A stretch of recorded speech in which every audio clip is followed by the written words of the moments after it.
tonight, wisdom and discernment, Father, as we go about the business of our city, Father. Thank you so much for just our precious, precious city of Ironton, Father. And help us to remember, God, that everyone is just going through their own stuff, Father. And may we be able to put that aside and just make decisions that are best for our city, God. We love you so much, and may nothing happen today that doesn't bring you glory. And I pray all of this in the name of Jesus, and amen. Amen. Amen. I failed to mention Pastor Gabbard is with Impact Church. Thank you, Pastor Gabbard. I pledge allegiance to the flag of the United States of America and to the republic for which it stands, one nation, under God, indivisible, with liberty and justice for all.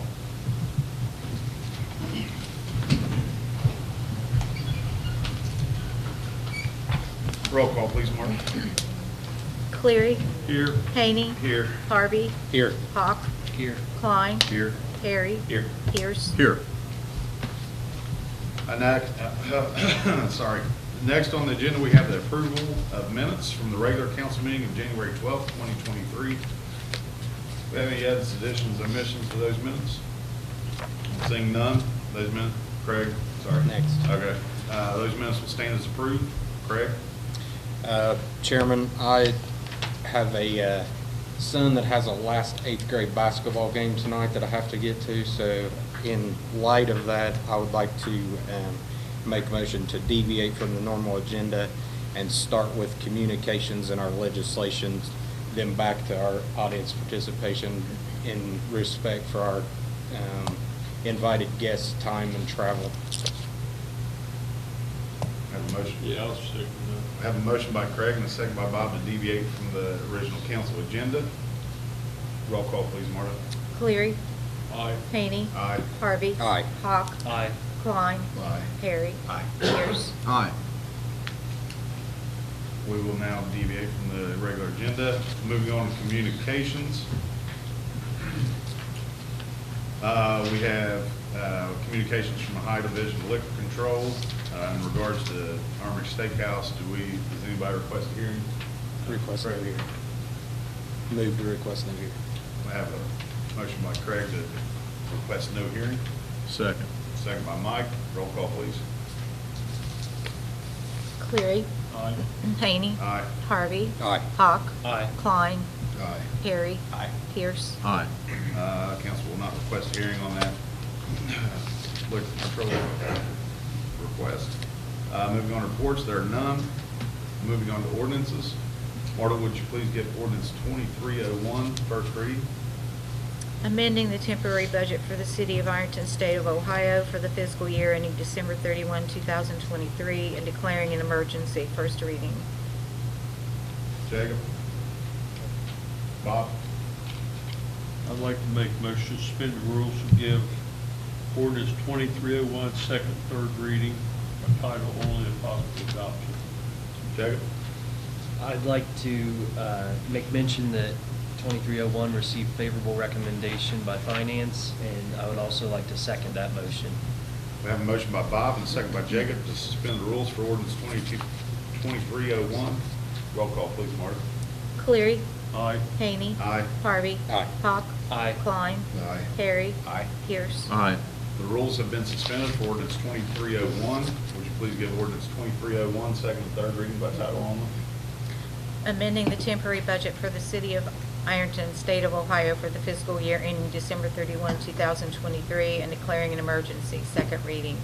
Amending the temporary budget for the city of Ironton, state of Ohio for the fiscal year ending December 31, 2023, and declaring an emergency. Third reading.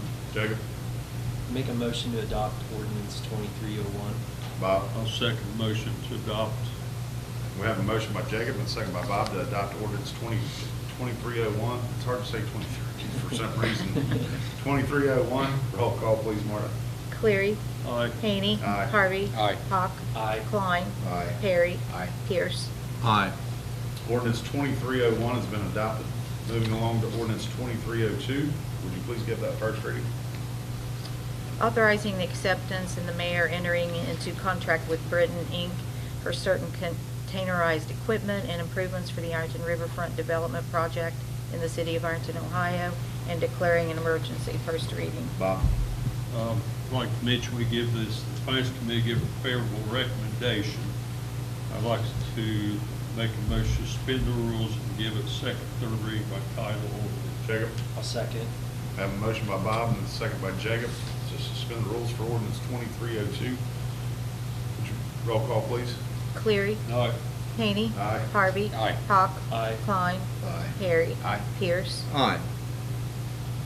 The rules have been suspended for ordinance 2302. Would you please give that second and third reading by title only? Authorizing the acceptance and the mayor entering into contract with Britain, Inc. for certain containerized equipment and improvements for the Ironton Riverfront Development Project in the city of Ironton, Ohio, and declaring an emergency. Second reading. Authorizing the acceptance and the mayor entering into contract with Britain, Inc. for certain containerized equipment and improvements for the Ironton Riverfront Development Project in the city of Ironton, Ohio, and declaring an emergency. Third reading. Bob? I'd like to make a motion to adopt ordinance 2302. Mike? I'll second. I have just a small bit of discussion. I just do want to say that this is kind of time sensitive. It's something that, we'd like to get done as quickly as possible. It's something that council and the mayor have worked on since spring last year. So I think this is very time sensitive, and I'd like to see some dirt moving or whatever you want to call it as soon as possible. So I have a motion by Bob and a second by Mike to to adopt ordinance 2302. Roll call, please. Cleary. Aye. Haney. Aye. Harvey. Aye. Hawk. Aye. Klein. Aye. Harry. Aye. Pierce. Aye. Ordinance 2302 has been adopted. Moving on to ordinance 2303. Would you please give that first reading? Authorizing the lease of property known as the Ironton Riverfront property and related facilities in the city of Ironton, Ohio, and declaring an emergency. First reading.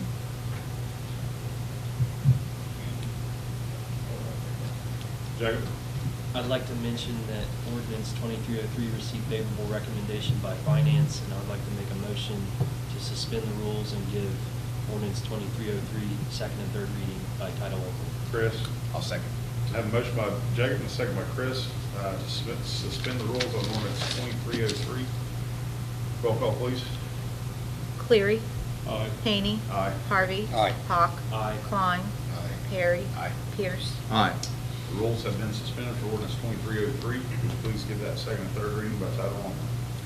Authorizing the lease of property known as the Ironton Riverfront property and related facilities in the city of Ironton, Ohio, and declaring an emergency. Second reading. Authorizing the lease of property known as the Ironton Riverfront property and related facilities in the city of Ironton, Ohio, and declaring an emergency. Third reading. Bob? Make a motion to adopt ordinance 2303. Chris I'll or second. Mike, pick one. We have a motion by Bob and a second by Chris or Mike. Roll call, please. Cleary. Aye. Haney. Aye. Harvey. Aye. Hawk. Aye. Klein. Aye. Harry. Aye. Pierce. Aye. Ordinance 2303 has been adopted. Chris? Did you ask about were you asking the solicitor about the ordinance that was Yes, he submitted? said we would read the third reading next. They don't have to do consecutive meetings. Does that have to be? It's not on the agenda. Everybody good with that? Moving on to resolutions. Marta, would you please give resolution 2304 reading? Resolution authorizing the mayor to enter into contract. Bob? Make a motion to pass resolution 2304. Jacob? I would like to second, but also mention that resolution 2304 received favorable recommendation by finance. Thank you. We have a motion by Bob and a second by Jacob to pass resolution 2304. Roll call, please. Cleary. Aye. Haney. Aye. Harvey. Aye. Aye. Klein. Aye. Harry. Aye. Pierce. Aye. Resolution 2304 has been passed. Now moving back into audience participation. We have two invited guests here tonight. We have Mr. Holt, and I told him, this has been a couple weeks ago, if he wanted to come up and speak on an issue that he contacted myself about, please come to council meeting and state his concerns. We also have Mr. Dingus immediately following Mr. Holt. Thank you. I hope me being here tells you the importance that I see this issue for, because I represent Colgrove, and we have, I'm sure you all know, there's an emergency we're dealing with, the news are there, so I'm going to try to make this short and sweet to get out of here. 2 weeks ago, there was a murder about 50 yards from my backyard, and a man was killed in a facility with his bare hands. Neither of those men involved in that are from the city of Ironton or this area. And I think it's time that someone stand up and say, it's enough. Our city is overrun with facilities that are out of ordinance, and our ordinances are not being enforced. This is NECO houses, houses like NECO. This is rehab facilities that are in residential zones, out of ordinance. These are facilities like the facility where the murder took place. And 2 weeks ago was the first time, and most of you all know, I mean, I've spent a ton of time, my own time with a lot of you here, to try to help the city of Ironton. I've drafted legislation. I've spent a lot of time to help a lot of you guys be here today. 2 weeks ago was the first time I thought, I want to move and said I want to try to help fix this. I'm done. If you guys aren't going to enforce this, then I think it's time to draw a line in the sand and tell the city of Ironton and the residents and the people like me that are invested here. I mean, Ironton's a part of my identity. I just assumed I was going to live and die here, raise a family here. If you're not, and we've set, and I want to commend the council for thinking this for the past year, especially a few I've talked to, and not saying all of you haven't, but especially Mr. Haney, Mr. Houck, I've spoken to the most. We've tried to draft, you guys have tried to draft new legislation. But I did some research this past week. The city of Ironton was zoned in 1977. I live in an R2 right on the border of R1, and no one would know more about this than Mr. Anderson. Why in the world are the zoning ordinances not being enforced? And why does Susan Dooley still have a job? So, Mayor, I'm going to ask you, why is Susan Dooley's employment should be terminated? I'm pretty sure that property you're talking about was grandfathered. Well, I believe that came into operation in the late 80s. But Mac was in it, changed to R1 later on. Yeah, in about the mid-'80s is when that changed to an R1. And that's not the only thing I'm talking about. Now, I don't know if it was a group home then or not. And there's more than 5 people. I've written over $1 million in grants for treatment facilities and drug courts. I believe treatment is something that it is necessary, but it needs to be in an appropriate location and not right next door to families. Those gentlemen that in that facility walk around my block every day. I put cameras up around my house. I mean, growing up in this town, I lived right by St. Joe. That was a nice neighborhood. And I don't know one face that walks past my house most days. There are 2 sex offenders that were in juvenile sex offenders that are not on the registered sex offender rolls, and I only know that because of my job. They walk past my house probably 10 times a day. And what am I supposed to do? And I've got the means to move my family outside of Ironton. I'm going to do it if it's not going to be, nothing's going to be done. And this isn't anything personal, but there comes a time where we've got to do something. And now's the time. So my suggestion, what I've asked the city to do, is get every non-union employee tomorrow that can do it and go and identify every one of these places and write a zoning violation that's in an R1, R2, and R3. And also, I want to know why the city finance director has not enforced the ORC and has not enforced Iron City Code, and I know you guys have spoken about it, and enforced the income tax legislation. And if he won't do it, you need to fire him. He works for you. John Elam should be fired if he will not do this job. And you need to fire and you need to hire a new city finance director that will do that. I'm tired. I mean, I care. I love this city. It's a part of my identity. But if we're not going to do this, you guys need to, it needs to be said that we're not going to take this up. We have danced around this for a year and a half. And this city we're in a good position right now financially. You've got about a 4 or 5 year window, in my opinion, where before the sewer plant bill comes due, that if you guys plan accordingly, you can set this city up. But with an already dwindling tax base, I don't know why that we would let people like me, who are invested in the outcomes of this city, that actually care, be marginalized for out-of-town exploitation. And that's the problem with the city. The past 40 to 50 years, inaction on the part of our city officials, I'm not holding anybody accountable here, has allowed out-of-town interests to exploit this city. Out-of-town landlords who don't give a damn if what their rental property looks like. A lot of these rehabs, not all of them, I know people will get mad, are Medicaid scams. They have, I see it every day. I know people, I'm not making a blanket statement. There's just not adequate supervision. Their heart's not in it. There's a lot of people with a lot of prominent names that we know who they are that are getting rich quick.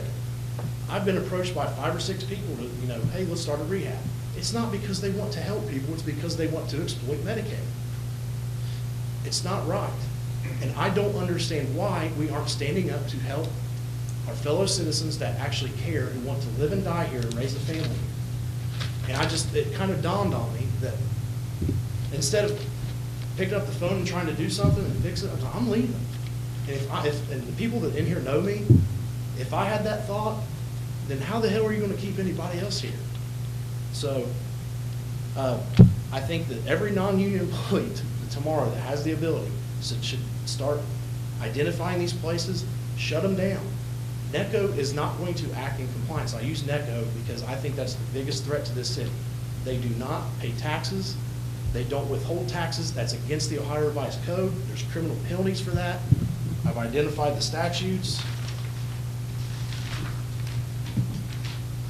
Ohio Revised Code 71803 requires that these, if there is a municipal income tax imposed, that the employer should withhold it.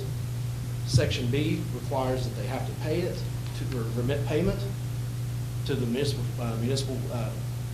71899 has the penalties if they don't.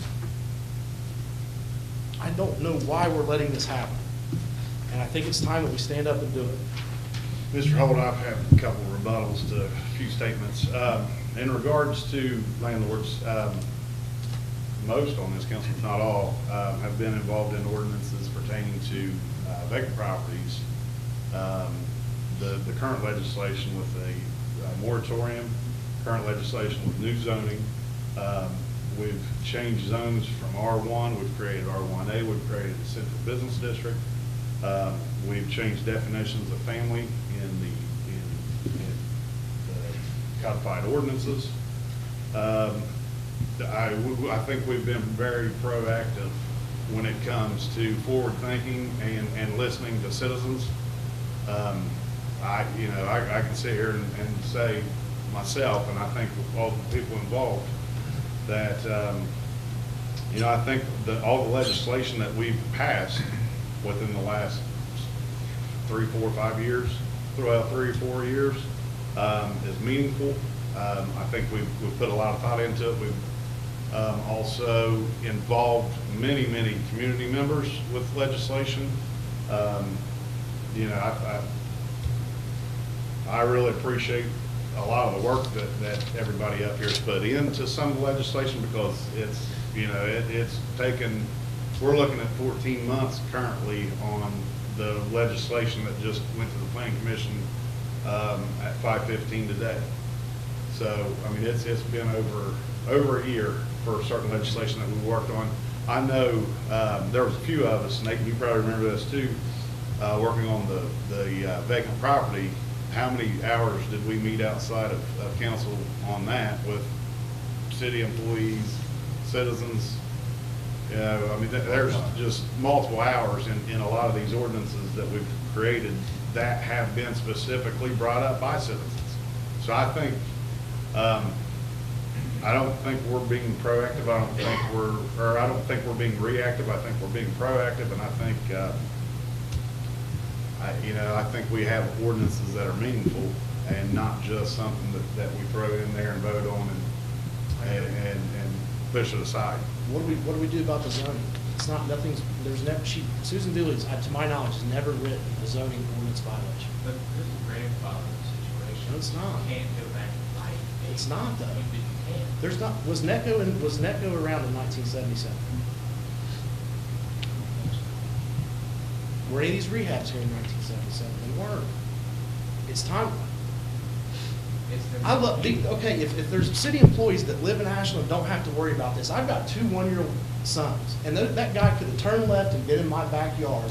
But when they're 6, 7 years old, and one of them doesn't understand that these gentlemen are, they're not from here, they don't know it, they could have made a smart comment, and they could have got choked. I mean, I'm not saying that could happen anywhere, but when you put a high concentration of people who aren't thinking clearly, or don't have the biological ability to think clearly, or don't have anything to lose, that stuff's going to happen. And I don't, people can be mad at what I say. I'm not coming here to go after anybody, but there comes a point where it's like, I got to worry about my family. So I'm either, I've already talked to a realtor. So it's like, I'm either going to leave or something's going to be done. And it's already on the books to do this stuff. And you guys have already, you pay an employee to do it. You pay someone to enforce your tax laws. I pay my taxes. You guys pay your taxes. I've got a business here. I play my part, so why am I not protected? I'm involved in tons of community stuff to try to better the community. You got people out of town interests that are exploiting us. Why are we not doing something? I think we have and we are. I'm talking, the zoning stuff is how you get this done, and the backside of that is taxation. I don't understand it. Mr. Klein, I will say this, Mr. Klein created legislation, when was your business permit? Mr. Holt, I'd like for you to hear Nate's. Okay, I'm sorry, I gotta get cold there, I don't walk out. Well, I'll listen, I wanna be here. The news, Channel 3 said cold there, so. November 21st, we established the business zoning permit, where all businesses have to register with the zoning department.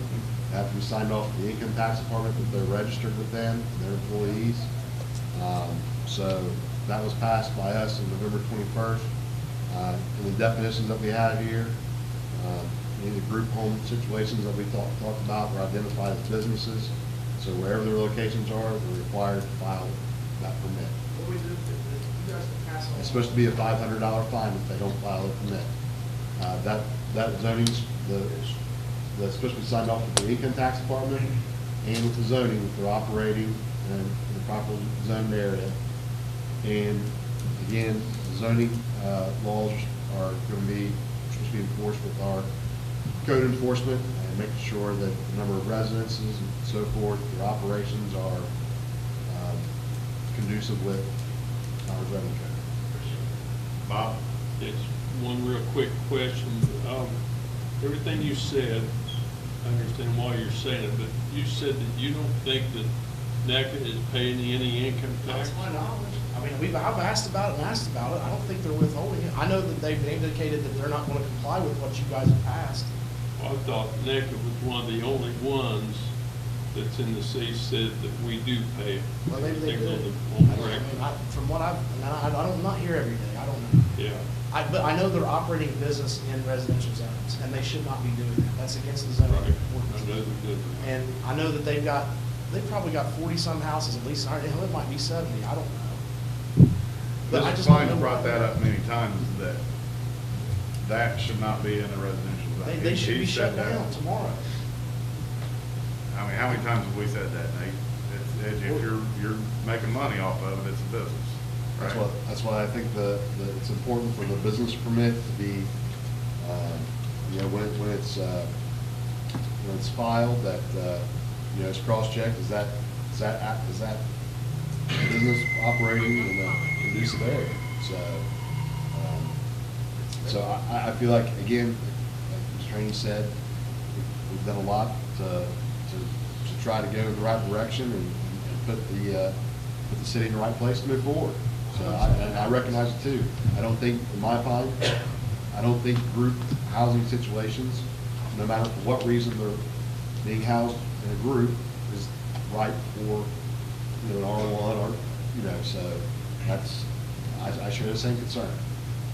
Thank you. I hope something's going to be concerned. I know you got to go, but I share all those same concerns, JT, along with Nate, you know, and Chris has got grandchildren, but, I mean, we have kids here in the city as well, and you're right, like, my kids constantly go up to OU Mart or the Speedway to get stuff, and they come across the same people that you're talking about, and I worry about that, and we've spent over a year trying to do our part, but you're right, we're only as good as our carryout. Yeah. And so I share your concern and I share your frustration, and I didn't want to be silent while you're here because I echo that. Thank you. Can I add one thing?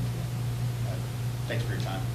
And I just learned today that supposedly NECO is thumbing their nose at us, challenging us, saying they've never enforced these things, and so we're not going to pay any fines that come our way.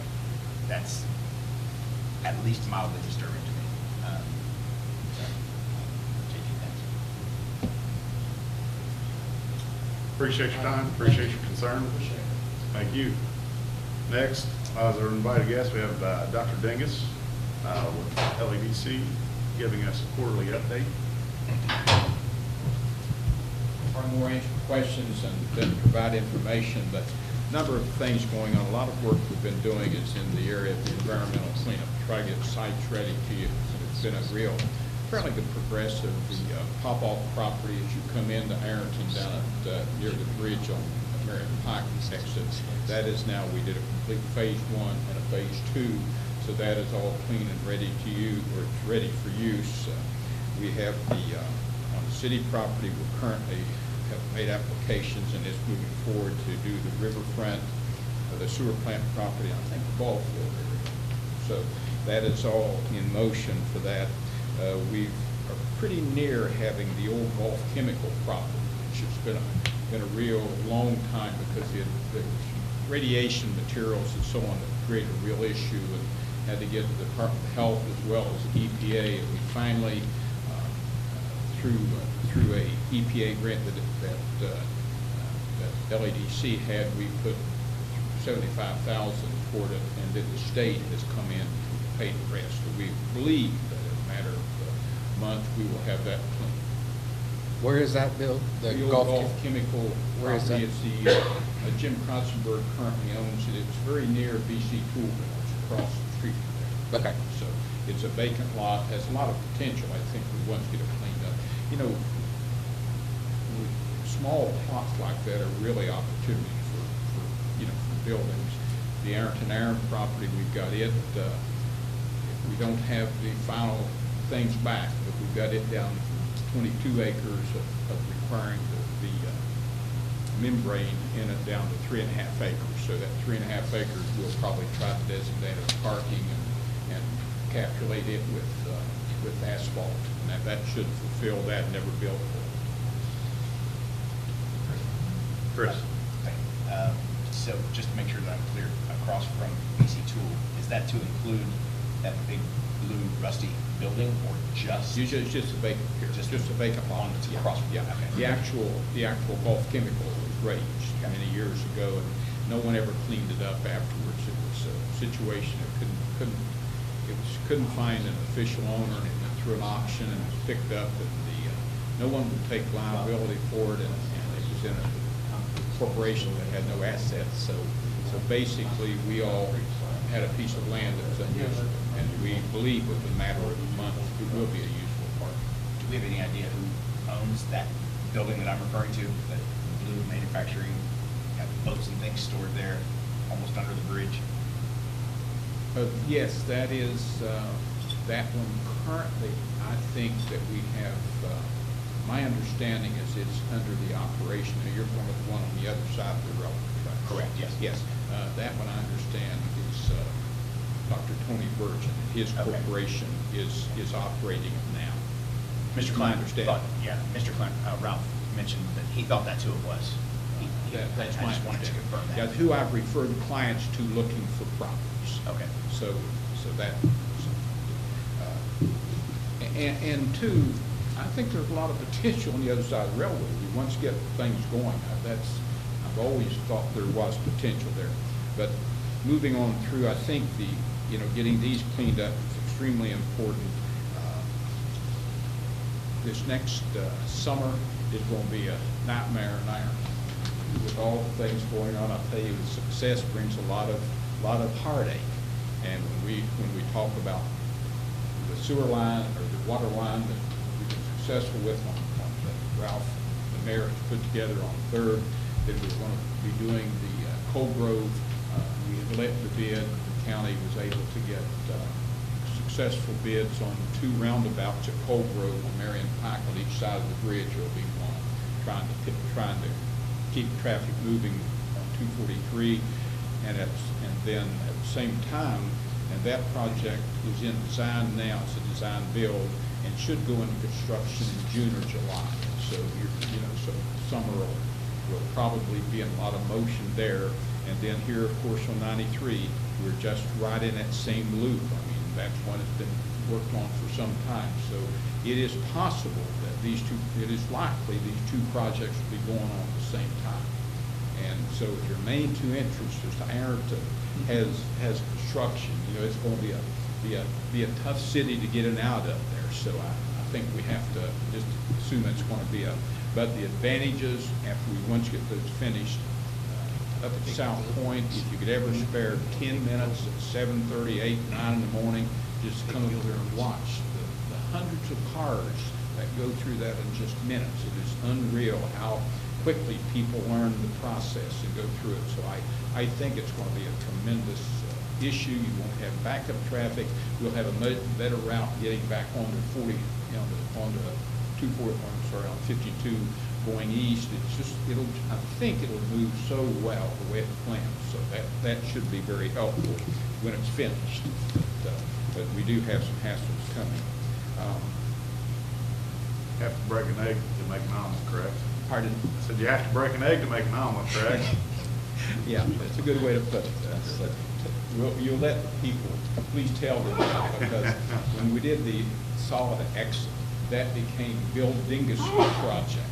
I took a lot of flack until it was finished. Then a few weeks after that, everybody loved it, and there have been no accidents. We were talking about rear-end collisions almost weekly up there getting on and off of that exit. And since that's been, and I'm not saying some people didn't go backwards for a while, and even today people go and they stop at a thing rather than taking the right of way.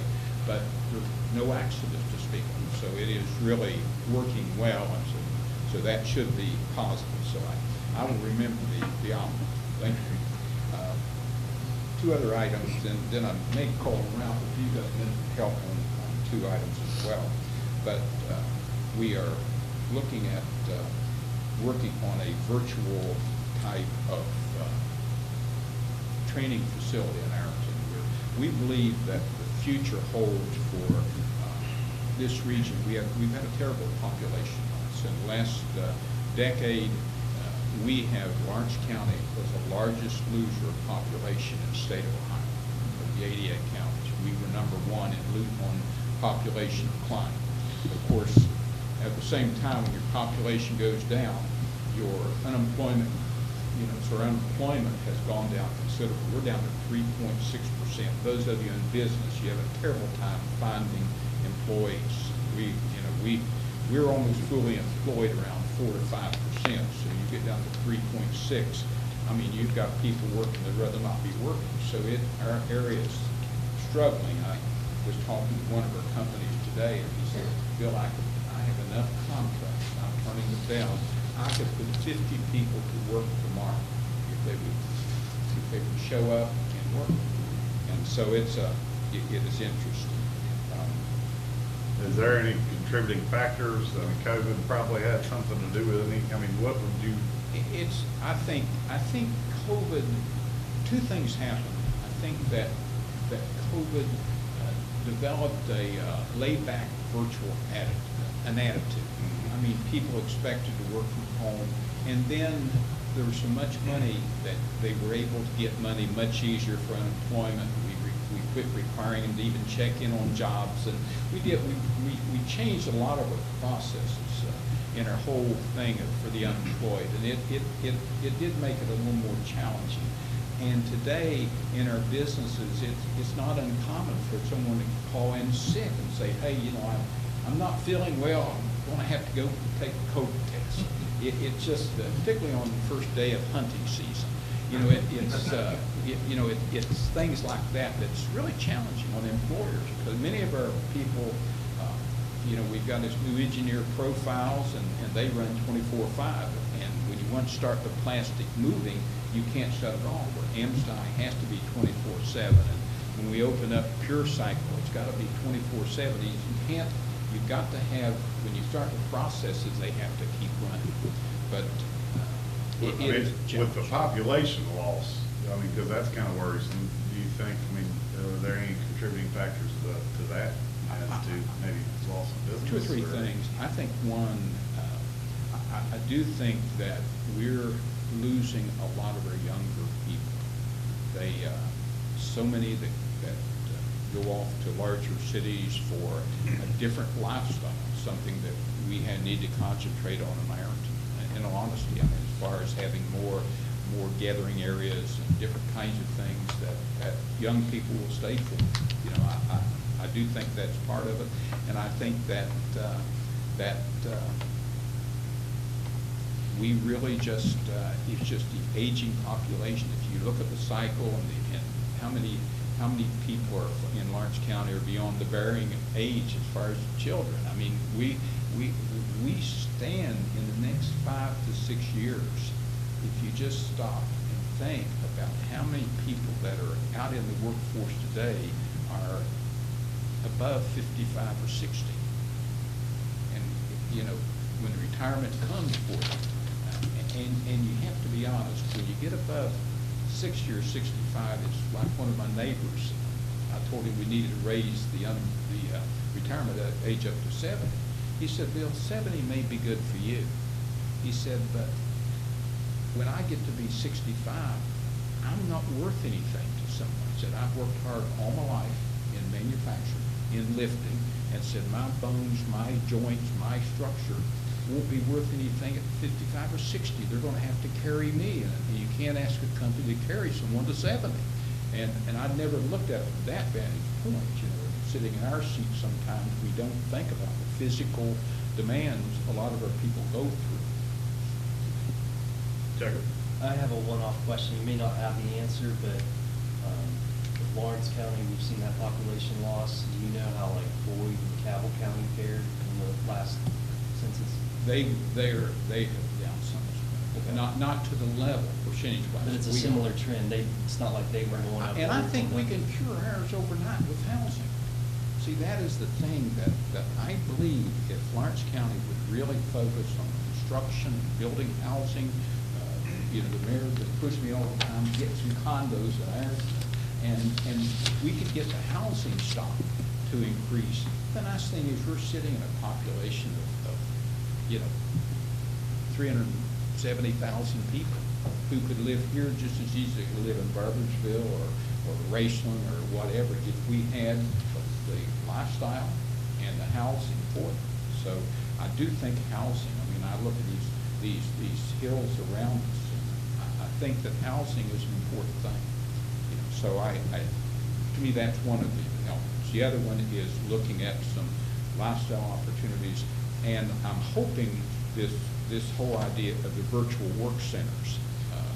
We're looking at one large building in Ironton that proposed at least 2 floors of it and one of Chesapeake, and I think that'll help, because there are a lot of people that are rolling out of the big cities. They're not really wanting to be in the large urban area. The lifestyle is out of control, and you know, it's like Intel up in Columbus, and I shared with you last time, people saying, you know, what's Intel going to, you know, is it going to be a suction thing from the rest of the pile?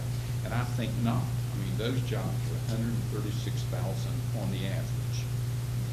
That is going to destroy the whole manufacturing market in Columbus. When you think of that market, you know, we had engineered profiles come down from Columbus and put a new facility in, and they're up to 6 lines. They opened the 6th line last week or week before last, and they're moving toward 12 lines. But they're the kind of a company that they needed to expand, and they came to this area to expand. And that is what I see with the Intels and the large cities. They're going to be looking outside of the huge areas for expansion. So we could actually benefit from those kinds of things. But like in Ironton, you really don't need the jobs. You need the people. And that's where, I mean, it's nice to get the jobs too.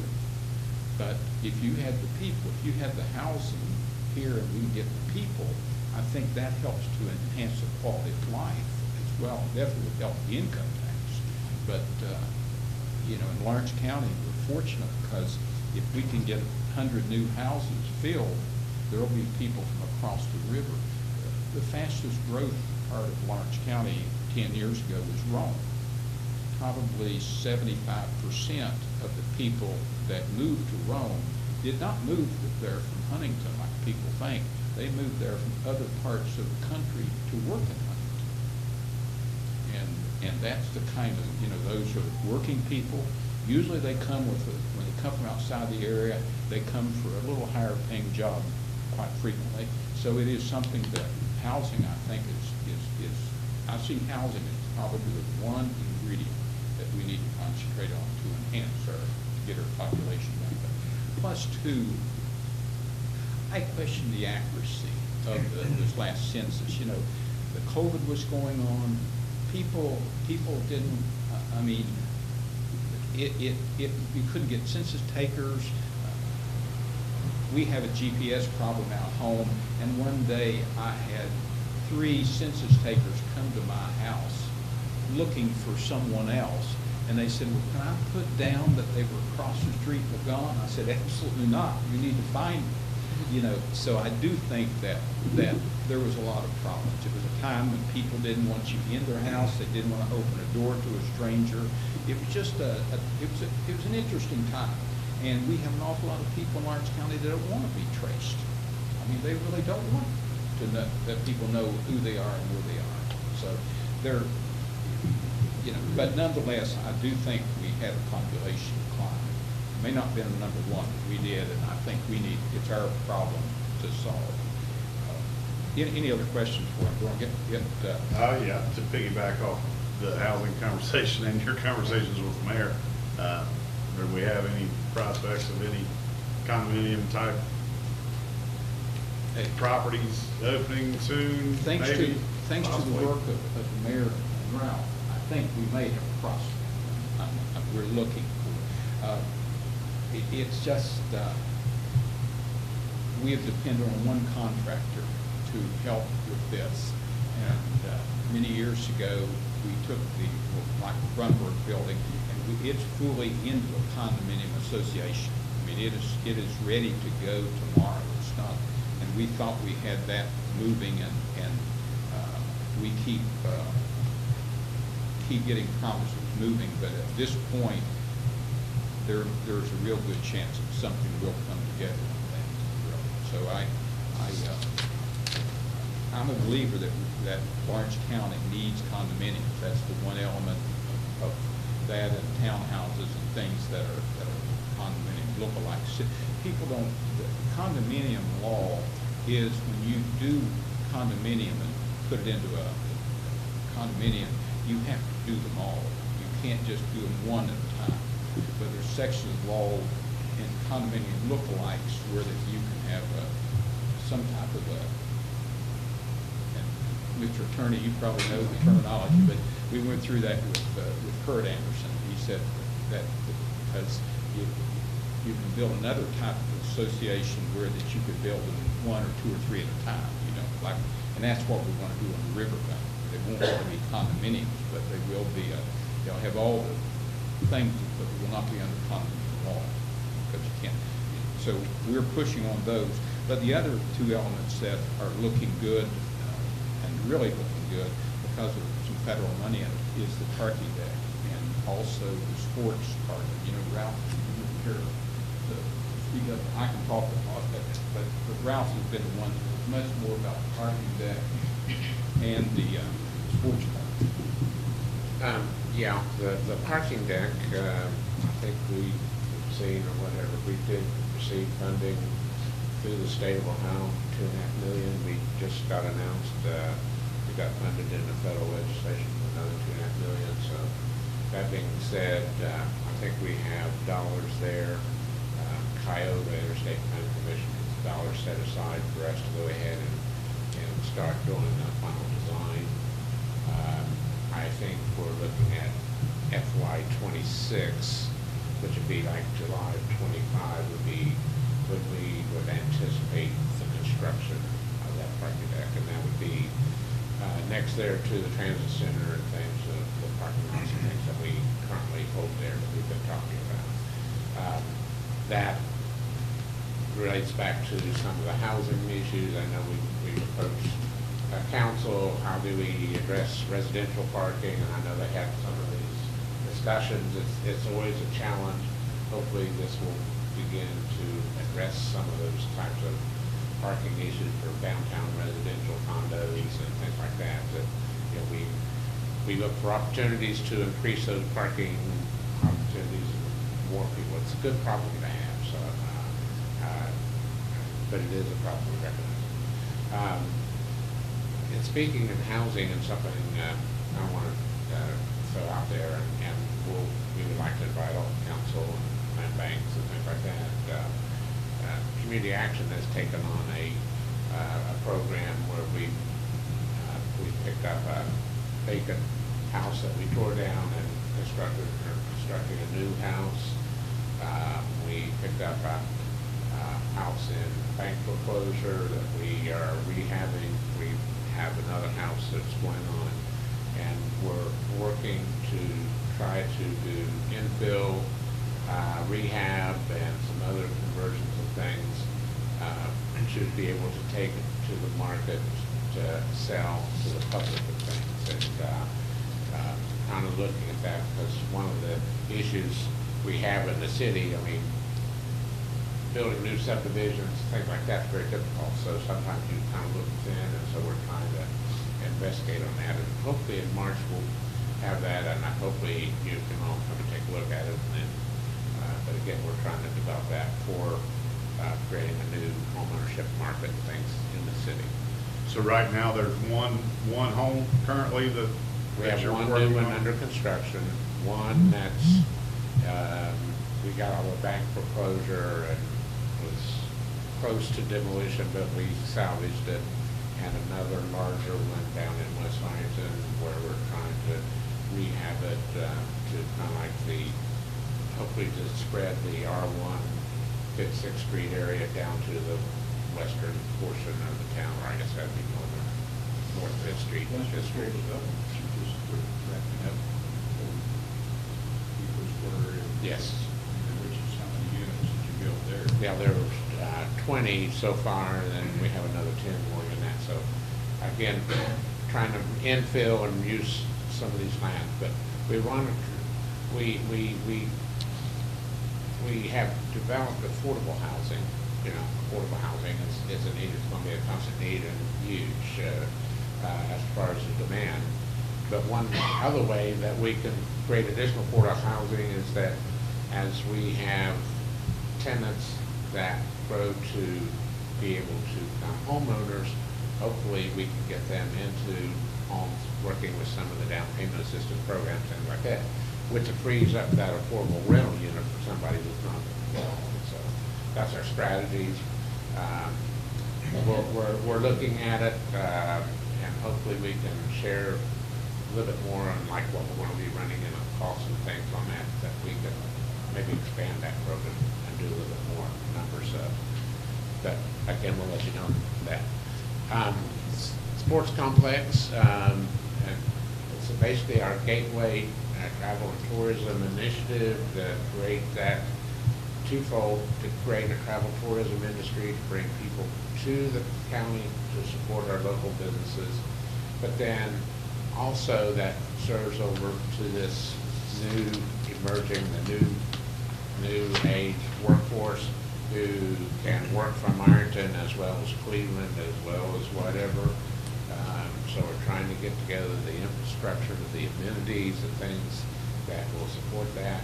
That's why housing, as well as, sports and recreation complex, as well as trails, as far as riverfront facilities, the downtown, the businesses, they all have to kind of work in sync to provide that basic infrastructure, what we call, for both the travel and tourism, but as far as individuals who want to come and live within the community and pay taxes in the community and so on. I think you all have seen, the governor's $500 million Appalachian Community Grant Program that he put together for Appalachian communities.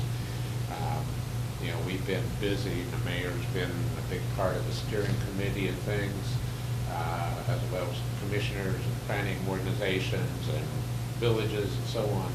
And I think, Lawrence County and Ironton have put themselves in a pretty good place to go with that. We should soon be getting dollars made available and professional services made available to us by the state of Ohio to move our projects along. We have a line of projects, the sports complex, the riverfront development, some of the trails, some of the downtown things that we've been looking at here in line, so hopefully we will move those along. Now, we don't anticipate being able to get them all funded there, but we do hope that we do get considerable funding considerations to construct. But the one thing that we're trying to take is the opportunity to move these things to where they are, quote, shovel ready. We have design plans, permits, and so on, that we can then go after other dollars and things for.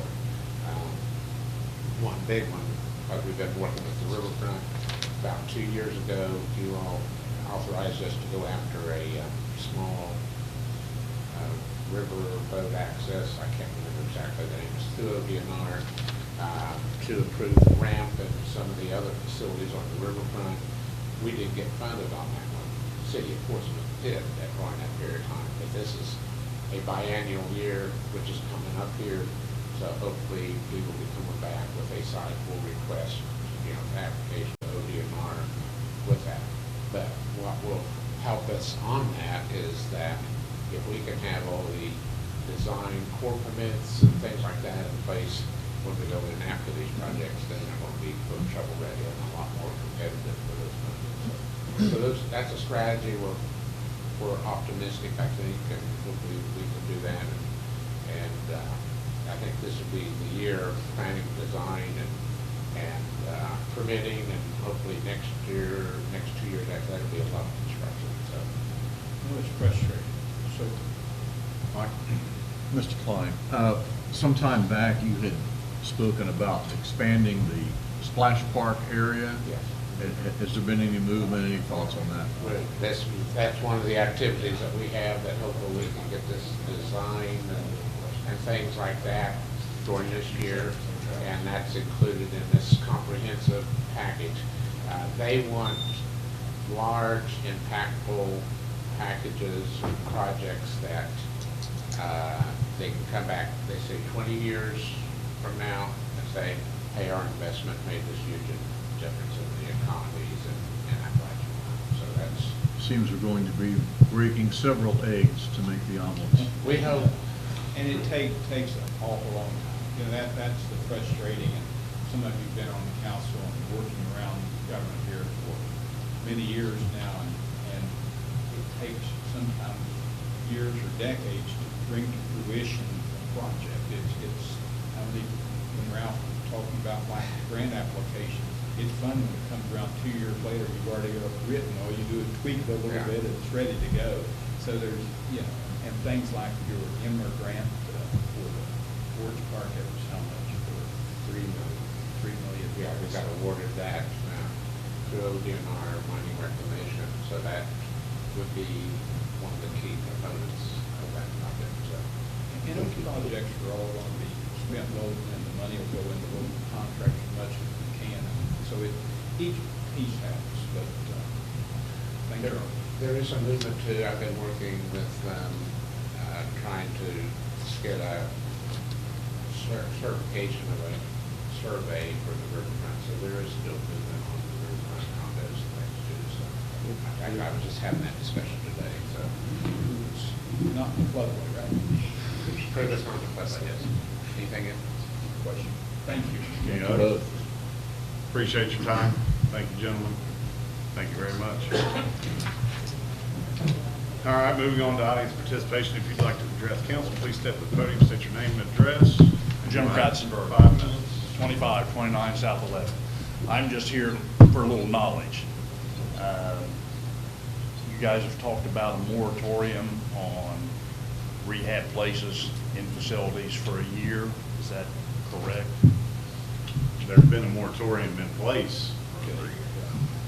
When does that expire, and will it be extended? It's already extended, and it, not just left, I want to say June 23rd. Was that right? It was December 23rd, so probably. June 22nd, maybe? It was approved again for another extension? It's a 6-month extension, yes. Okay. So, talking about the rehab places, and what you guys are doing on planning, you know, these places are buying apartment buildings. Okay. Back in the 60s, I lived in the Baker Apartments. That place was bought by, you know, place here. And they're planning, there's 14 apartments. So my understanding, tell me if I'm right or wrong, you're allowed to put 3 non-relatives in an apartment. So they can put 42 people in one facility in the neighborhood. Am I right or wrong, or? I don't, I just wanted to, I looked at the ordinance May 31st. May This year. 31st. So it's good for another year? No, or no, 6 months? May 6 31st, months. 2022. Less than 6 2023. months from now. Okay. So what about if somebody buys a facility and buys those apartments, which they've already done, they're rehabbing them, so they can put 42 treatment people in that one neighborhood in one building? Is that a correct statement? Possibly. If it's considered a business, it would be in a, what is that zone? Is that an R residential zone? That's in, probably in an R3, possibly. It's not a business zone over there. What is it?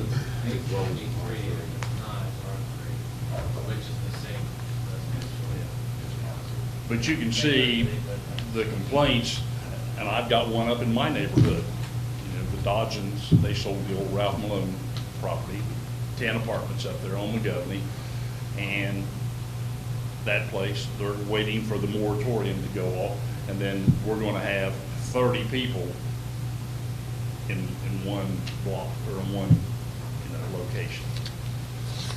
And like JT was saying, guys, that's tough to handle. And you're talking to somebody who's in the business. So I know all about the rehab, okay? Good, bad, and indifferent. And I got out of it, okay? I've been out of it, you know, since, you know, early in the year. But they need the help.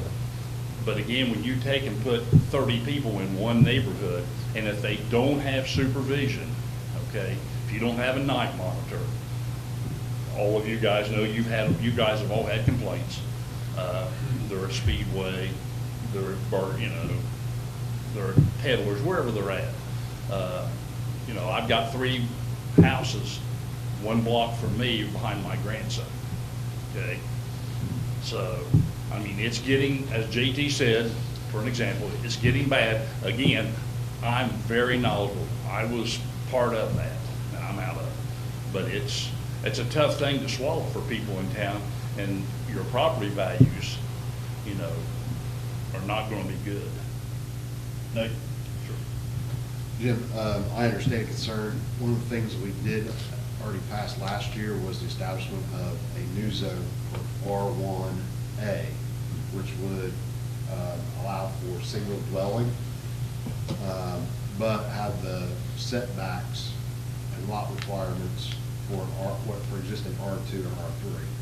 our Where is the R1A located? We have not established I'm that sorry. yet. So, it's my hope before the moratorium expires, to be able to, get that area established through our planning commission and have that in a large part of the city, so that would be exclusive for single dwelling versus R2, R3.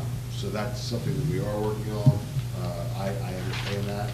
But now also you're playing a balancing act for people that not everybody wants or has the means to live in that. So now, how do you accommodate that type of a style of living that, you know? Well, in the rehab business, folks, I'm sure I hope you're a little knowledgeable about this. They don't get paid for you living in that house, okay? They don't get a fee from the government. When you go down to the treatment center and they spend 8 hours down there, they get money there. The same people that are treating them, also we own the house, okay?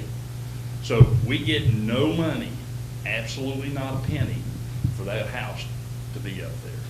We make the money from the treatment of, you know, Nate's got to be down there, and he spends 26 hours this week down there in treatment. Well, he doesn't pay anything for the place he lives at, okay? And they buy his food and everything. Sometimes you get your EBT card if they get them lined up the right way. But again, the houses don't make money, but that's where you facilitate everybody going from there and traveling down the street to your rehab place, okay?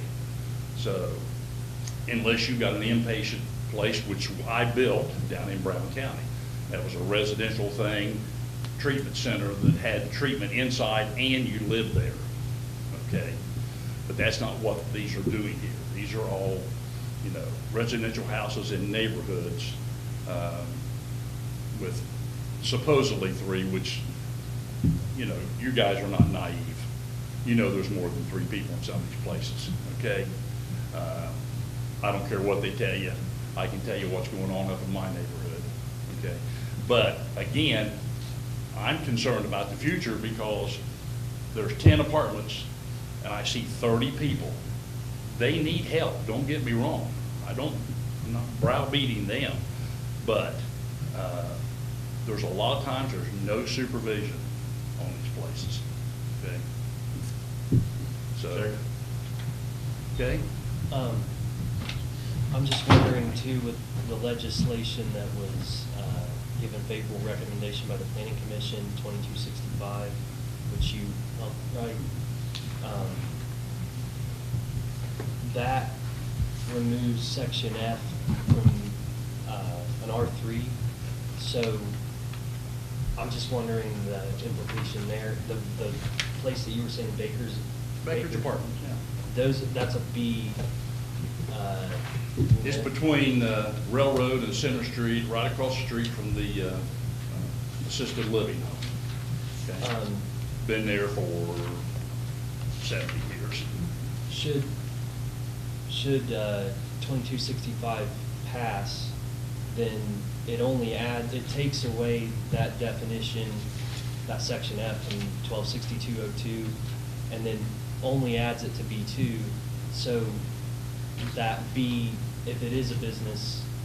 What is section F? Yeah, section F. I'm sorry. It's got some archaic language in it. Okay. But it's hospitals for human care, provided the buildings which are used for the treatment of contagious diseases or for the care of epileptics, drug addicts, the feeble-minded or insane, archaic. You can't classify them as drug addicts.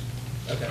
I don't think. Well, But I'm just saying, and if you live there, you know, Jim Wiper lives right next door, okay?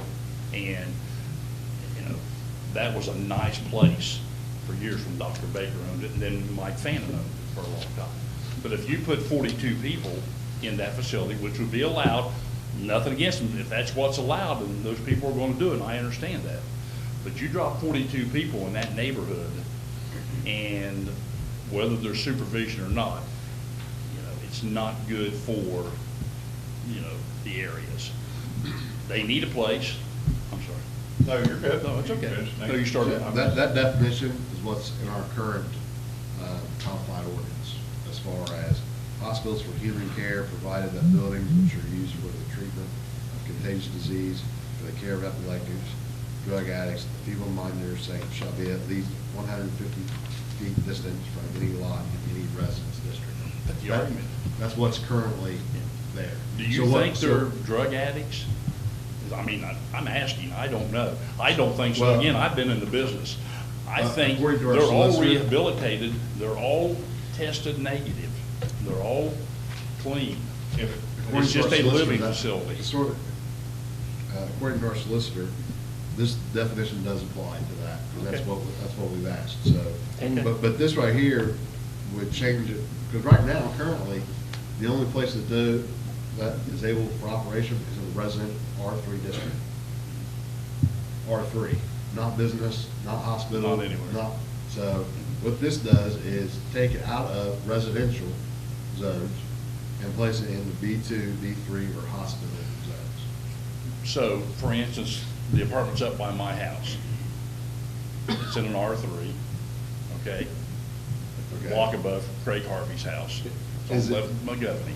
Well, is it housing, or is it It's housing. Same thing as what Baker Apartments is over here. They're duplexes, and there's 5 buildings. So there is no treatment of? No. There's no treatment for contagious disease, epileptics, da, da, da, da. There's no treatment in any of these homes, guys. So if that's the case, Then they can have them. Yes. They can put That's 42 the people. way I would put it. I understand. That's what I'm trying to figure out is, you know. But, no, I agree, but again, where do you draw the line from a landlord that has 14 units that doesn't take care of them? Well, see, I That think- has the people in there living them are maybe dealing drugs out of them all the time, they respond to overdose deaths Sure. there all the time. You know, on apartments, And then they tie up our police resources there. I've every owned as weekend. many apartments as anybody in this town. And I own some up by the university.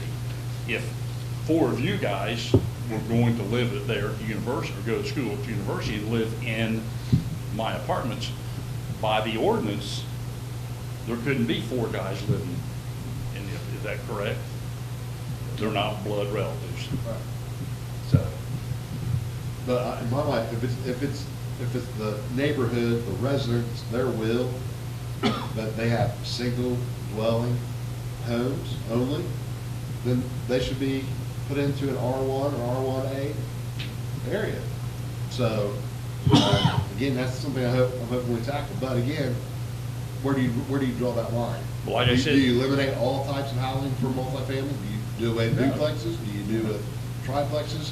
Where do you stop? You know what I'm trying to say? Yeah, So, I've owned them all. Huh? I've owned them I know all. you have. I know you have. So when do you stop? Well, you stop to where somebody buys them and makes it a business. I buy it and I rent it to you and Bob Clary because you're going to the branch. You just said it wasn't a business. It was housing. It is housing. They're all housing. There is no housing in town here at those facilities, to the best of my knowledge. I guess there could be one. They don't get the treatment in any of these houses that are in your neighborhood. That's not where they get the treatment, guys. They come down to Center Street, or they come down to Second Street, or they come to Third Street across from Joe Isaac's place. They don't get the treatment in the house that's in Green Valley. Well, I get it, but I'm playing devil's advocate. I am too. Okay. I'm so just let's trying to say figure out what's, Mac lives across the street from me. Maybe Mac's a drug addict, and he gets. trust me, there's in your neighborhood, there are some. They get banned to wherever. Yeah. Okay. I can't say, Mac can't live there. Oh, I understand that. So, I mean, the same thing applies to, if you have 14 Macs living across the street from you, I mean, it's Well, like I just. said, the designation of being a business, But that's where it's I'm gonna going. give Mac credit, he had foresight, I don't know how many years ago, to say, well, I think we should have single-family housing in this neighborhood. Yeah. So I know. he went together, got a petition from the neighbors, I know. and said, we want single-family, which is kind of the vibe that I'm getting from a lot of residents, right? So that's why we went with the R1A, to be able to address some of those things. Well, like I said, it's just something that, and you go, I'm sure you guys have gotten complaints. I mean, I've heard from you guys. People are complaining about the houses. And it's because there's a lot of times the people are running loose. Some businesses who ran those did not let the people run loose, folks. Okay? Well, I can speak. So I'm going to end it on this note here. Sure. Because I know we're short on time. Sure it is. I don't That's mean to one of take the up things. time. That's one of the things we're debating is about having some legislation requiring certification so that there is supervision on them, or some sort of oversight for that. But to you- make sure that they are you supervised. You can legislate it, but you gotta do it. You gotta treat Chris's place the same as you treat mine or yours, okay? Well, what I'm talking about, is it Gillian, I'm sorry, Gillian, Greg, right? Is with Ohio Recovery Housing, is a member with Ohio Recovery Housing. That's a state organization. So it would require them to kind of oversee that. And then if there's complaints, residents can make a complaint, da-da-da-da. So Have you seen the ordinances from Portsmouth? I have not. You know, they put fees on everything. You know, for the one, what's the new one, the counseling center over here, the old Hampton place, and then the They one put across- fees on each individual home? on a facility, a licensing fee annually, $10,000. Anything on how many properties they own or what? No, that one facility over there would be 10,000. There's fees for other housing. If you've got 2 rehab houses or 2 houses someplace else, there's a fee for that. Plus, there's oversight. They've hired people to go in and find out where all your people are from, and you know, blah blah blah. When Okay? was this passed? December. It went into effect January 1. You ought to get a chance to look at it, but No, I definitely for will. each business, you know, like the CAO, let's just use them, that would be $10,000 for their building on 5th and Lawrence, okay? Bethesda over here on Railroad Street, Mended Reeds, even the Phoenix Center, everybody, $10,000 annual fee for the business.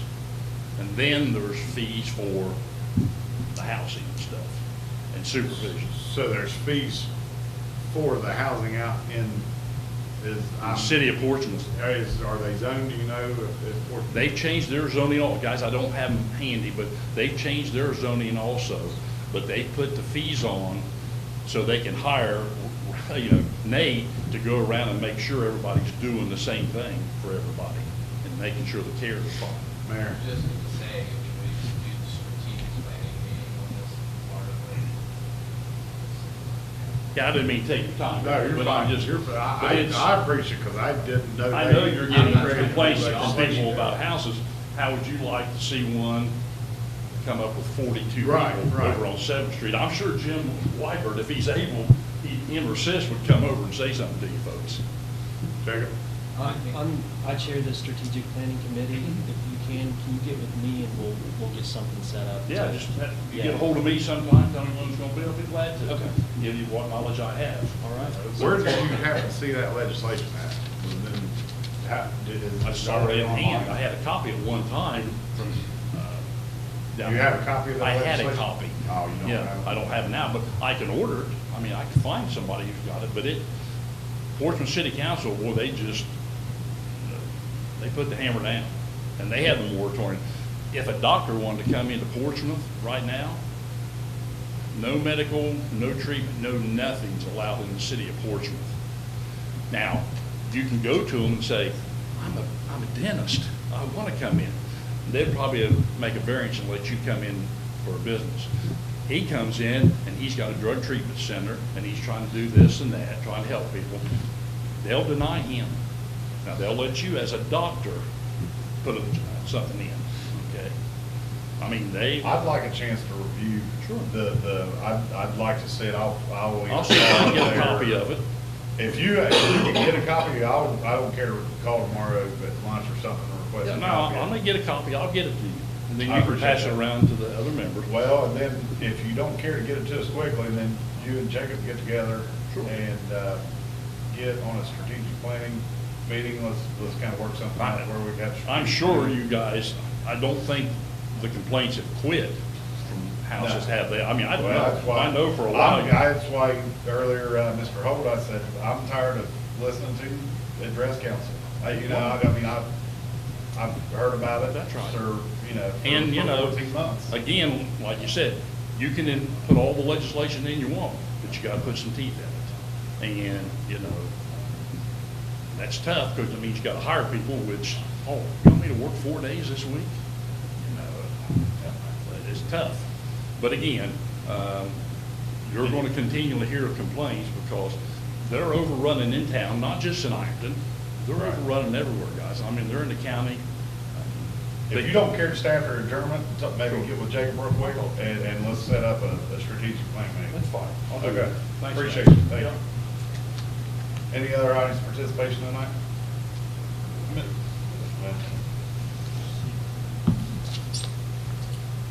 How are you? Good, how are you? Good. Christina Burns with Minute Reads.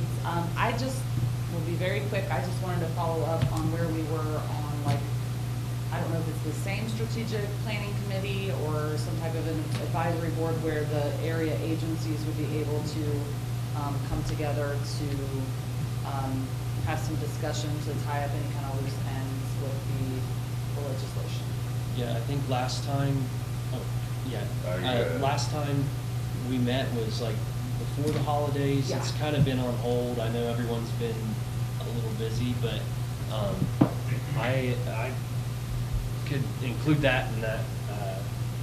I don't necessarily think that's anything council should chair. I think council, like, if you want to be a member, but I wasn't under the impression that council was in taking the lead on that advisory board. So that's something you want us as I mean, supervisors to put yeah, together? 'cause, I mean, that's Okay. not anything, I don't think that, now, if you want council to have representation there, yes, we would like to be involved. Okay. But I thought we agreed, do you guys remember saying that? That I got council confused there for probably a should not second. be- I got confused for a second because I know that we were gonna establish a second committee Right. for this issue in particular, but A I don't committee, think but that- not yeah. like an advisory board. There were two separate instances, there were two separate discussions. There was Yeah. one for an advisory board that had on the board everybody plus a council member plus citizen representation plus representation from each. I think that's what you're talking about. Yes. I was under the impression that that was going to be Okay. a committee that. Well, that's why I you just want to guys make sure came we together. weren't dropping a ball because I wasn't Yeah. entirely sure how all of this needed to progress, so I just thought I would. And double check. once that got, finalized or whatever, Mr. Hawk was gonna chair a committee Yeah. to Gotcha. represent council in that. Okay. You get what I'm saying? I absolutely Okay, do. good deal. All right. Thank you, guys. Mr. Perry, I think he's got a question for you, Mr. I Burns. just was going to say, do you have contact with Mike Lutz, with Michael Lutz? I can Don't put you guys in believe touch. so. That was the advisory board. I was talking to him about trying to get the different pieces from around town. So Okay. let me put the two of you in touch. Yeah. And see if you guys can build That'd that be super. together. Yeah. Thank you. Yeah. Thank you. Mayor? Having updates, a lot of those were on the ordinances, but I did, with everything that's been discussed on the record tonight, there's some things I want to address. And I will be quick as I can. No, you're good. And a lot of the things that were put on the record are not necessarily factual. I'm not talking about from your end, and I'm not really talking about your end either. But as we all can acknowledge the facts that if a business, if I owned an ice cream shop on 3rd and Vernon, and I was only allowed to have 5 people working there, and I've had it there for 20 years, and that was okay, but now there's a new, progressive council that's trying to be proactive and change things because the amount of parking or for some reason, now I'm only allowed to have X amount of employees there. I'm still allowed to go based off of when I originally established my business, I am grandfathered, non-conforming use in the current subsequent ordinances that have followed from when I established. That being said, what was said tonight, the particular place that was talked about has been around longer than I've been alive. The place that this murder happened. There is no zoning violation that was occurring there since it's been there. So I just want to make sure that people realize that you guys are doing a lot, and I applaud you guys for the amount of work you guys are putting into trying to address things in the city. But whenever you do, I mean, it doesn't change what's been allowed up to this point. And that part, I just want to hit on, and I don't think you guys are aware of it, but with our communication, when people come up here and say those things, and you guys say, well, we've created this legislation, but they're sitting there saying it's not being enforced. It is being enforced with what we can't do. We can't go back and change that and make me move out of my ice cream shop because I was allowed to do it already. But we can prevent that moving forward. Right. And that's my point here is like, we can't change what's happened in the past. We're very proactive, and we cannot take things from the past and change them now. That'd be like spot on. But that's I mean, what, I know we can't do that's that. the argument. It sounded a lot better coming from their argument, but that's just not the case. We can't do that. I can't do that. And if I can, I'd love for Mac to tell me I can, but I know I can't. And I just want, whenever it's coming from you all especially, it sounds like you guys are saying, well, we did everything we did. We can't help it that the mayor and his staff. Well, what I think council's stance is we're currently working on a permanent solution to this. But We there was a lot of nothing's like finalized. very rash things said, particularly about one about John, and then two about Susan Dooley. And I felt like I needed to be on record here to say like, you guys are doing everything you could up to this point, and you're still working on it, and we are doing the same thing. The complaints have gone down a little bit since all of this has taken place. We have identified all these places. So it's a process, but, as I hear it all the time from a lot of people, Rome wasn't built overnight, so we're doing this. And I just want it to be unified because we're doing everything we can to address these new ordinances that have been in place, especially with the business and zoning licenses pretty fresh and trying to get that up and going. So you guys have given us the resources and staff to do that, and you've given us the laws with some teeth to do what we can. But I just want to make sure that the public and everyone understands we're all on the same page. You guys are doing it on your end, we're doing it on our end. But just because this many things existed prior to now does not mean that I can go back and start eliminating them. Is there anything in legislation that, because you said some teeth, is there any legislation that you see? I mean, The only teeth I really have is moratorium and stop opening right now. And I'm not saying. Well, we also have $10,000 fines. But that's up to things the like judge. that. Well, I mean, it's got to go before him. Yeah. Been issued the citation. But that's just for That's what I'm registration. saying. They all registered, I think, for the most part. So it's to the judge to determine that. Do you see anything in the legislation that went through the planning commission tonight that doesn't have enough teeth, or, I mean, is there anything that you agree with all of it? Think it's enforceable? Do you think it's? Yeah, I just it's want, got teeth? I just realized that we were repealed the R3 part of the hospital thing, right? Or the. That section. That section.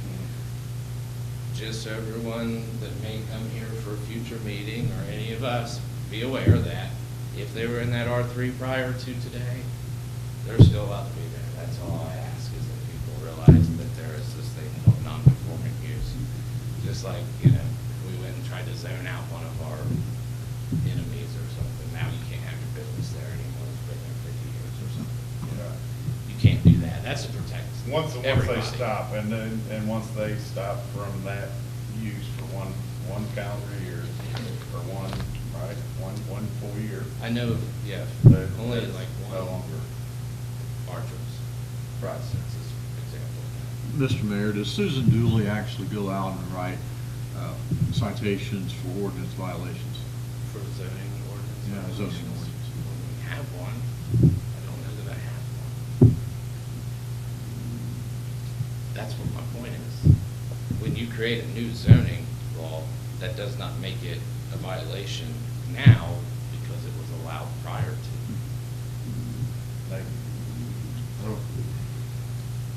I don't know, I guess a couple things. One thing, is, I guess clarification. So you're saying if it's never, something's happened, even though it's the law that can't be happened, because it's never been enforced to this point, you can't start enforcing it now. Is that what you're trying to say? It was permitted prior to or subsequent zoning. So like R1, perfect example is what we were talking about, your neighborhood, Mac and them getting established as R1. Wasn't R1 prior to that when that group home that was said about tonight was there. So it was allowed to be there. And yeah, you would, now 20 years goes by, you would have to assume, well, it's been R1 for 35 years. I don't think it's. So it's not allowed there anymore, but it is because it was allowed there prior to. I don't think that was the argument. I think it was. It said it was a zoning violation. Yeah, the number of people living in one dwelling. Was it a zoning violation when there was no zoning? Well, I guess that's the question I'm asking is. Yeah. It was, so. So the zoning. So once zoning goes in place. Evolved over time. They're excluded from that? No, they can't be, because if it was permitted originally, that's grandfathered, as we use that term, that they're allowed to have that. That, like So they could put 50 people in there? No, Not they can only 5. have an amount that they had before the zoning. Which was? Just the same who as when knows, you changed it to 1966. 3 from 5, you know, that 5 only stands as long as that place, it can't go to 6. Because think it was what the allowed to have argument- 6 at some point, maybe in time. And I think what Nate's kind of pointing at, what I think the argument was the place has never been, it was. Never been vacated. Never enforced. It was never enforced. I don't think it's ever been enforced, so there, I think Nate and Mr. Holt are saying that it's, if we would enforce it, it could be a violation. Is that what you're saying, particular Nate? place? Well, that's what, I mean, I don't know, maybe we need to get, I think maybe we need to get an opinion from Mike, but. That's what, he you know, specifically spelled that out to me. That property, there's only a couple in your neighborhood, that R1 area.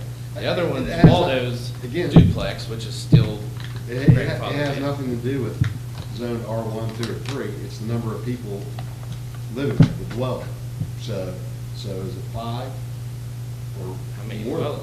5? I don't, so how many dwellings are there, I guess. That's what, yeah, that's the point, is how many dwellings are That's one dwelling? there? You don't know that So there's. there should be 5 people there, correct?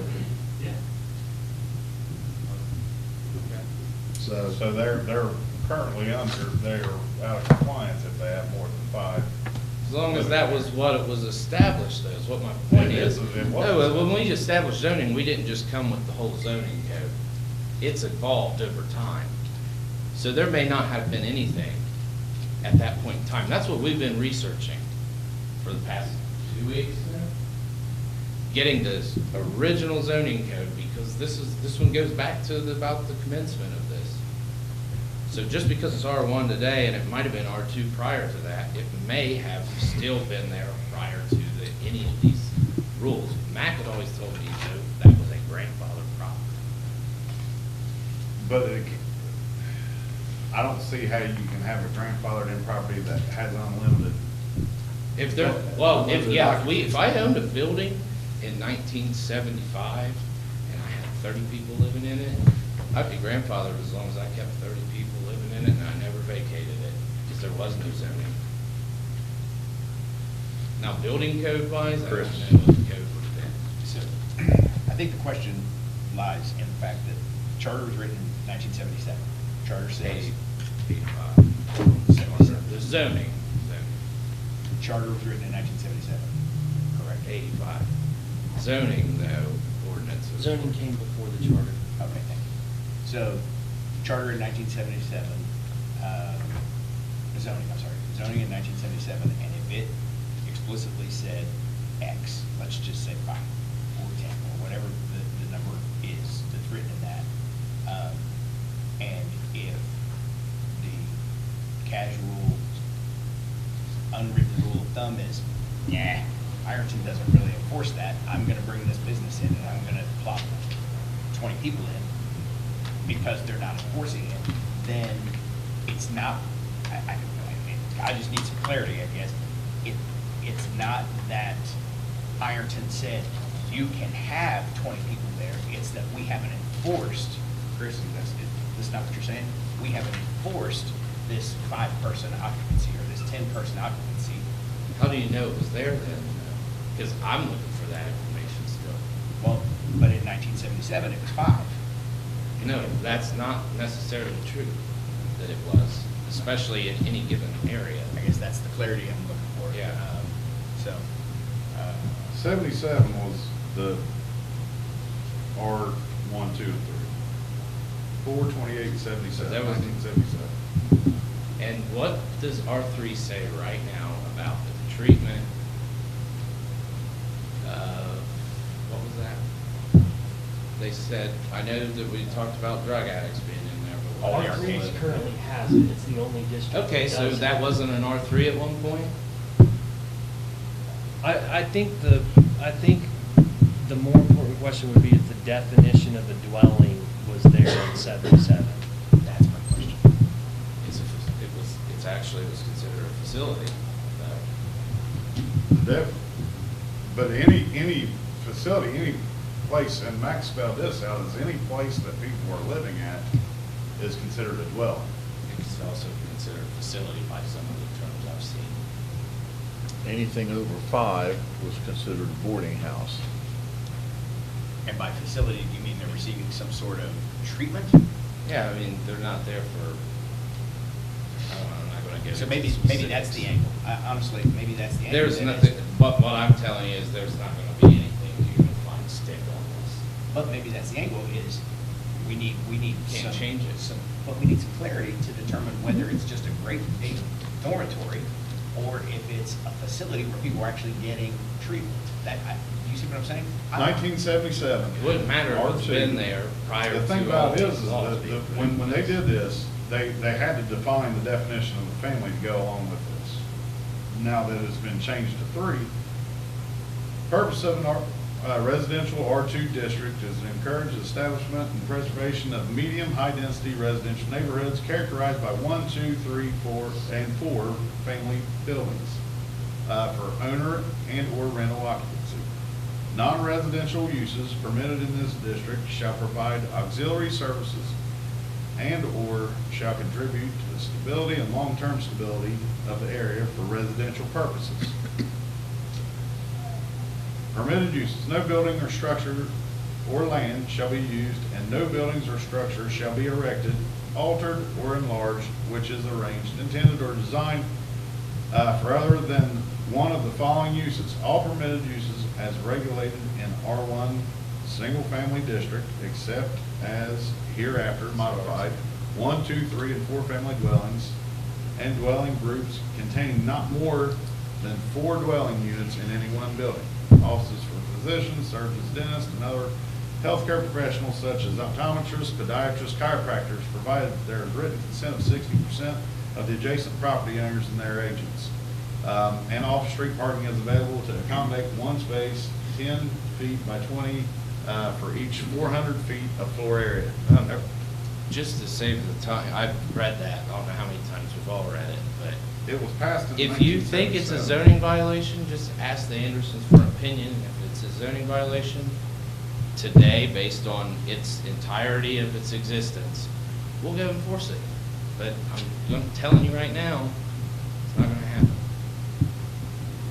That was my whole point of all this, was just making sure that when you guys come up here and say, and I'm not saying you're saying that, but kind of admitting that by whenever they say nothing's being enforced and you say we've done everything we can, it just kind of leaves us over here kind of with our pants down, you know? So I just don't appreciate anyone coming in here and giving wrong information. That sounds real Well, what I'm saying, exciting and what if- dramatic and all that, but I just want I'd like to know what the protect right our information office. is. What is the right information on this? From what I've heard from our solicitors, that was a piece of property that was grandfathered in from the time of its existence, whenever it was changed again, when it was changed to R1.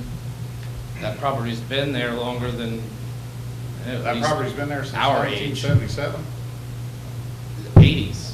But that property wasn't zoned to a R1 till late 80s or early 90s, because there was a property in the proximity of Fifth and Washington that was put under question of being a duplex So what I'm saying is after it had if ceased that- to exist for a year. If, after hearing everybody's arguments and the information that we found out tonight, if that piece of property was established in the eighties, then that's post.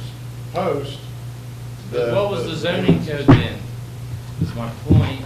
They The had- zoning code has changed there over time.